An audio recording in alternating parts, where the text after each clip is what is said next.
আসসালামু আলাইকুম।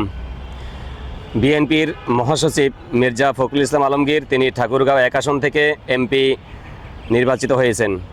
তিনি একটা ওয়েবসাইট দিয়েছেন, মেইল অ্যাড্রেস দিয়েছেন, যেখানে তার ঠাকুরগাঁও 1 আসনে যে কোনো ধরনের অপরাধ, চাঁদাবাজি, দুর্নীতি অথবা যে কোনো অপরাধের তথ্য জানানোর জন্য।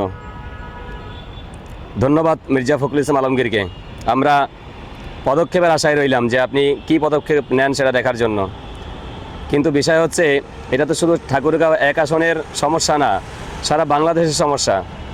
তাই এটা তো সরকারিভাবে করা উচিত এবং সরকারিভাবে একটা ওয়েবসাইট থাকা উচিত, সরকারিভাবে একটা অ্যাপস থাকা উচিত, যেখানে আমরা সাধারণ মানুষ সমস্যার কথা জানাবো, দুর্নীতির কথা জানাবো, চাঁদাবাজির কথা জানাবো, আর আপনারা ব্যবস্থা নেবেন।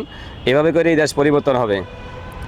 যদি এই ব্যবস্থা নিয়ে থাকেন বা নেন, তাহলে যে পরিবর্তনের বাংলাদেশের সূচনা হওয়ার কথা সেটা হয়তো শুরু হতে পারে।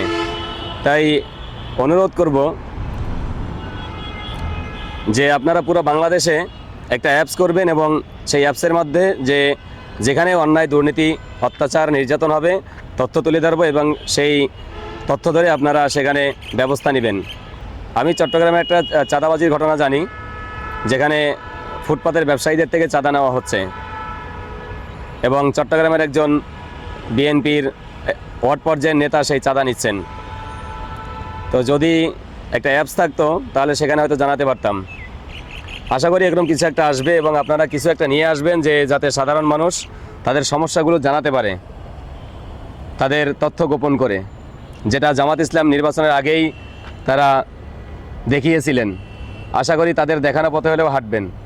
ভিডিওটি ভালো লাগলে শেয়ার করে দিবেন।